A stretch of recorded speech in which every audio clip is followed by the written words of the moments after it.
નમસ્કાર. News of Gandhinagar દૈનિક daily news તારીખ 17 એપ્રિલ 2024. Headlines today. બંધારણ અને રાજકીય શસ્ત્ર તરીકે નહીં પણ આદરના સ્વરૂપ તરીકે લોકોના મનમાં પ્રસ્તાવિત થવું જોઈએ. વડાપ્રધાન રામદેવ અને બાલકૃષ્ણે એક સપ્તાહમાં જાહેરમાં માફી માંગવી જોઈએ. સુપ્રીમ કોર્ટનો નિર્દેશ. વડાપ્રધાન મોદીને ચૂંટણીમાં 6 વર્ષ માટે ગેરલાયક ઠેરવવા માટે ચૂંટણી પંચને નિર્દેશોની માંગ કરવામાં આવી. વીરપ્પનની દીકરીએ પહેલીવાર ચૂંટણી મેદાનમાં ભાજપ સાથે રાજકીય સફર શરૂ કરી.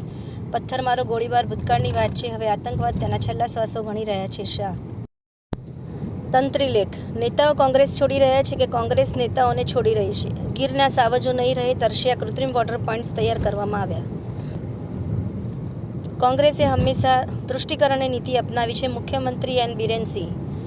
વાતક ડેમની જમણા કાંઠાની કેનાલમાં 50 ક્યુસેક પાણી છોડાયું.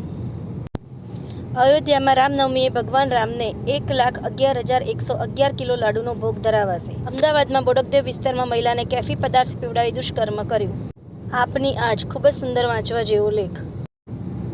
એનઓજી સાહિત્ય સરિતા ગ્રુપ વિષય સાહિત્યમાં સુધારા ઉપર સાહિત્ય સર્જકોની ખૂબ જ સુંદર રચના. સાહિત્ય સંગીતનું વિશ્વ. વાર્તા સોનાની ચેન. હેમાલી પોંદા. ખૂબ જ સુંદર વાંચવા જેવી વાર્તા. એક ઉમેદવારે ખુરશીની ખેતીમાં લાખના 2,000 કર્યા. ભરત વૈષ્ણવ. પુસ્તકનું વાંચન સુખ દુઃખમાં સહારો આપે છે. વાંચવા જેવો લેખ. ડાંગ જિલ્લાના ગામોમાં પીવાના પાણીની તાત્કાલિક સુવિધા ઉપલબ્ધ કરવા માટે કમ્યુનિસ્ટ ડાંગ જિલ્લા સંગઠન દ્વારા જિલ્લા સમાહર્તાને આવેદન આપવામાં આવ્યું. પાટણ લોકસભાની બેઠક પર ભાજપના ઉમેદવાર ભરતસિંહ ડાભીએ ઉમેદવારી પત્ર ભર્યું.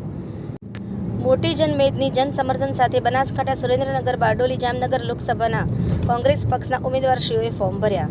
આધ્યાત્મિક પથની શરૂઆત સંત રાજિંદરસિંહજી મહારાજ. Speaker day. સાહિત્ય સંધ્યાની એક ઝલક કમલેશની કલમે.